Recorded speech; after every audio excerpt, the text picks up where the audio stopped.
Assalamualaikum warahmatullahi wabarakatuh. Pemirsa Tawaf TV yang dirahmati Allah Subhanahu wa Ta'ala, dalam Hazanah Timur Tengah ini kita akan membahas tentang Yordania dan perdamaian Timur Tengah. Bersama saya telah hadir seorang narasumber. Beliau adalah Bapak Dr. Imam Ad-Darukutni MA, Sekretaris Jenderal Pimpinan Pusat Dewan Masjid Indonesia. Assalamualaikum Pak Imam. Waalaikumsalam warahmatullahi wabarakatuh. Apa kabar Pak Imam? Ya, alhamdulillah, terima kasih. Baik, pemirsa, Raja Abdullah II sebagai pemimpin Kerajaan Hashimiyah Yordania pada Rabu 26 Agustus yang lalu telah menyatakan sikap yang tegas untuk mendukung perjuangan Palestina dan mendukung solusi dua negara serta yang diyakini akan mengakhiri pendudukan Israel dan mendirikan negara Palestina, khususnya dalam konferensi trilateral antara Yordania, Mesir, dan Irak di Amman. Nah, bahkan Raja Abdullah II ini mengumumkan adanya campur tangan asing di kawasan Timur Tengah.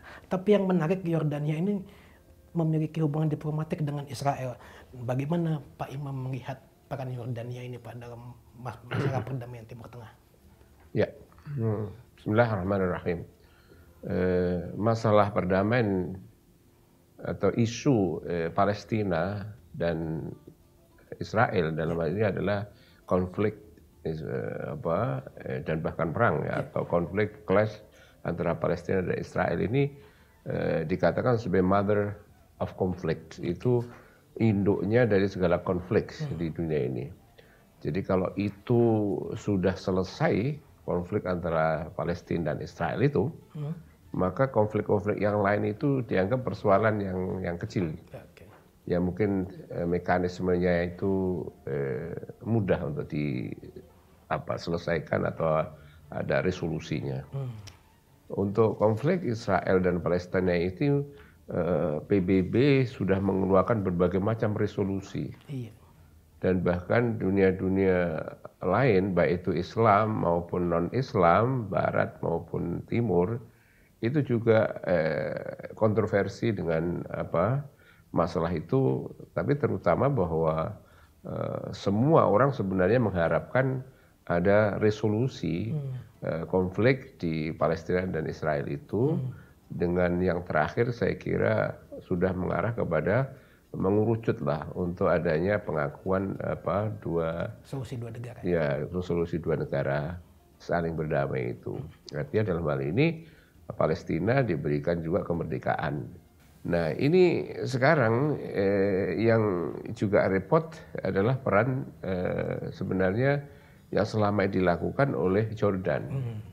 Jordan ini termasuk negara walaupun tidak besar, tapi pengaruh politiknya cukup baik, karena memang karisma daripada sebelumnya itu Raja Hussein yang juga sangat mahir dalam memainkan diplomasi, khususnya perdamaian antara Palestina dan Israel ini.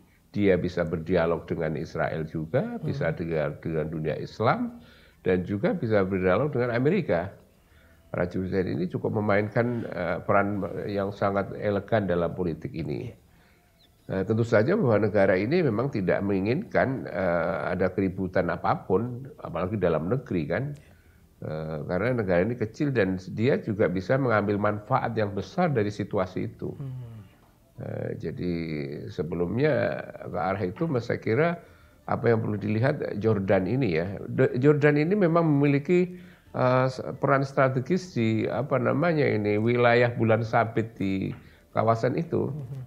Jadi Irak waktu Saddam Hussein, Raja Hussein ini juga sangat baik dengan Mesir juga begitu dan seterusnya. Karena itu dengan juga ikut mendirikan Liga Islam juga Jordan ini. Jadi perannya sangat signifikan.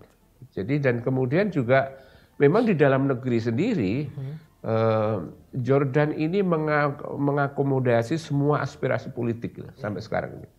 Bahkan yang sekarang dinyatakan sebagai Ikhwanul Muslimin dinyatakan sebagai organisasi teroris, internasional. Tapi di Jordan justru diakui, dia punya perwakilan di parlemennya juga.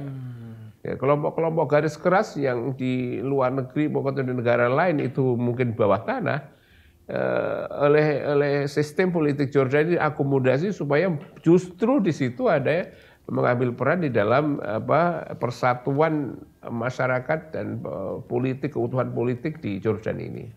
Terus karena itu saya kira kredibilitas Jordan untuk mengambil peran ini sangat meyakinkan.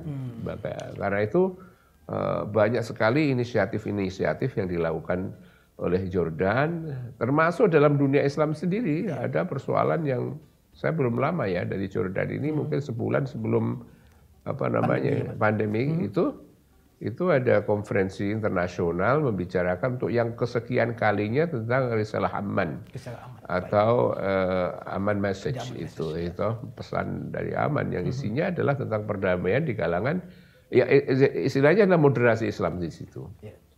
Jadi ini saya kira akan juga menjadi political capital lah bagi peran Jordan dalam mewujudkan peace atau perdamaian di kawasan Timur Tengah. Jadi peran Raja Abdullah II itu sangat strategis ya Pak ya dalam hal berupaya mewujudkan perdamaian baik di kawasan Timur Tengah bahkan mungkin dunia internasional seperti itu. Nah, tapi Pak dalam beberapa hal saya juga melihat Raja Abdullah II ini tetap bersikap tegas dengan penolakan beliau terhadap kesepakatan abad ini, Deal of Century yang diusulkan oleh Presiden Amerika Serikat Donald Trump pada awal 2020. Bahkan itu disampaikan secara langsung saat bertemu penasehat Presiden Trump, Jared Kushner waktu 20 Februari lalu, Pak. Iya, bagi kita ya itu apa yang disampaikan oleh Raja Abdullah, dia bukanlah mengambil posisi ekstrim, tapi justru moderasi, karena yang ekstrim itu justru Trump dalam hal ini, dia unilateralisme itu. Karena itu apa yang disampaikan justru dia ingin melanjutkan pola apa yang dimaksud dalam roadmap perdamaian itu. Saya kira itu yang terpenting, jadi tidak ada masalah. Jadi saya kira Abdullah akan melakukan peran lebih dalam lagi dalam mewujudkan itu.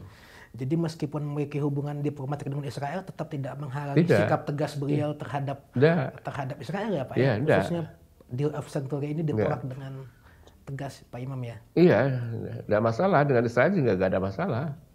Hubungannya baik. Pemirsa, kita telah ikuti tadi penjelasan dari Bapak Imam Ad-Darqutni tentang peran strategis Raja Abdullah II dalam mengakomodasi berbagai pihak. Tujuannya ialah mewujudkan perdamaian di Timur Tengah, khususnya konflik Palestina-Israel yang menurut Pak Imam tadi adalah mother of conflict atau awal induknya konflik. Kita Pertikaian. lanjutkan kembali dialog Khazanah Timur Tengah ini, pemirsa tetaplah di Tawaf TV.